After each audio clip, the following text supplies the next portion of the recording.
আজকের recipe oats ছিলা। তার জন্য আমি ওটসটাকে গরম জলে হাফ অ্যান আওয়ার ভিজিয়ে রেখেছিলাম। নিয়ে নিচ্ছি আদা কুচি, কাঁচা লঙ্কা কুচি, একটা ডিম আর পেঁয়াজ কুচি আর গাজর কুচি। একে একে সব কটা এই ভেজানো ওটসের মধ্যে দিয়ে দিচ্ছি। প্রথমে আদা কুচি, কাঁচা লঙ্কা কুচি, পেঁয়াজ এবং গাজর কুচি, এবার ডিম,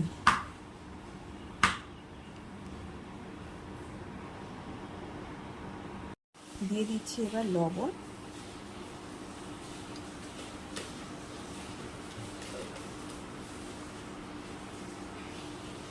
এবার টোটাল মিশিয়ে নেব এটাকে।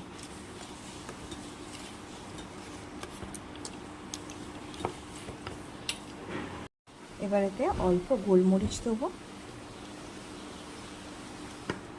পুরোটাকে মিশিয়ে নেব। ফ্রাই প্যানে সাদা তেল গরম করতে দিয়েছি, এবার এটাকে ফ্রাই প্যানে দেবো অল্প অল্প করে।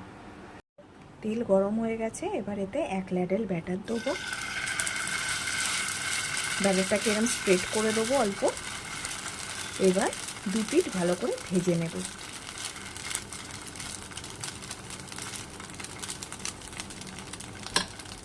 এক পিঠ ভাজা হয়ে যেতে আমি আর এক পিঠ উল্টে দিয়েছি।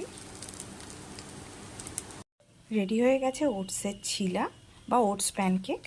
এটাকে গরম গরম টমেটো কেচাপ দিয়ে সার্ভ করুন। বাচ্চা থেকে বড় সবার জন্যই এটা হেলদি একটা ব্রেকফাস্ট অপশান। তো অবশ্যই ট্রাই করুন। আর আমার রেসিপিটা যদি ভালো লেগে থাকে তাহলে অবশ্যই আমার চ্যানেলটাকে লাইক, শেয়ার এবং সাবস্ক্রাইব করবেন। Till then, tata.